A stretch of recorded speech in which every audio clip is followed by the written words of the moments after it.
Everybody, how are y'all doing? As you said, my name is Catherine Turcer. I'm a policy analyst with Common Cause Ohio. I realize that the budget is often a place that becomes like they throw in everything but the kitchen sink. But the question really is, who looks at a budget and says to themselves, what we actually need to do is think about our campaign finance law.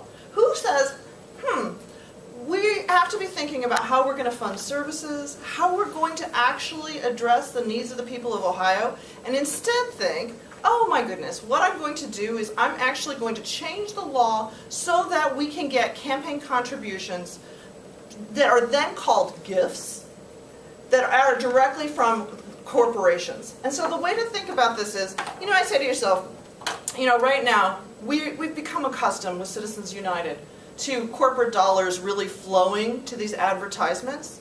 But those advertisements, although they may be associated with a wink and a nod, are not directly associated with candidates. The caucuses are directly associated with our policymakers, and these corporate dollars going to an entity that is directly associated with people making policy is simply wrong. What we need to have is a buffer.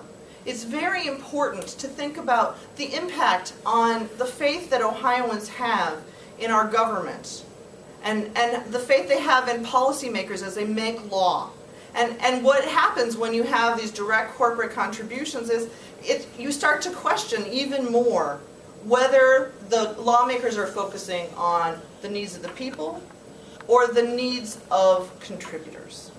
I'd also like to highlight, that when we talk about, I've handed out the provisions to you so you all have them, but you're talking about office, leasing an office, you're talking about furniture, you're talking about supplies, basically operating costs. So think about utilities. So how in the world, could you actually get an election off the ground without these very real needs?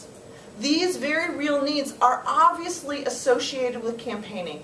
You can't get one done without the other. So it's important to think about how associated these actually are with electioneering. Yes, it's not paying for an ad. No, it's not paying for yard signs. But it's pretty hard to get elected if you don't have a telephone. It's pretty hard to get folks elected from the caucus if you don't have, a roof over your head. So, splitting those lines just makes no sense to me. I really, want to call on the legislature to focus on voters rather than thinking about political campaigns. These political campaigns go on all year, not just during election season, and they give access to contributors in a way that is unfortunate and disadvantageous to the voters of Ohio. And thank you so much.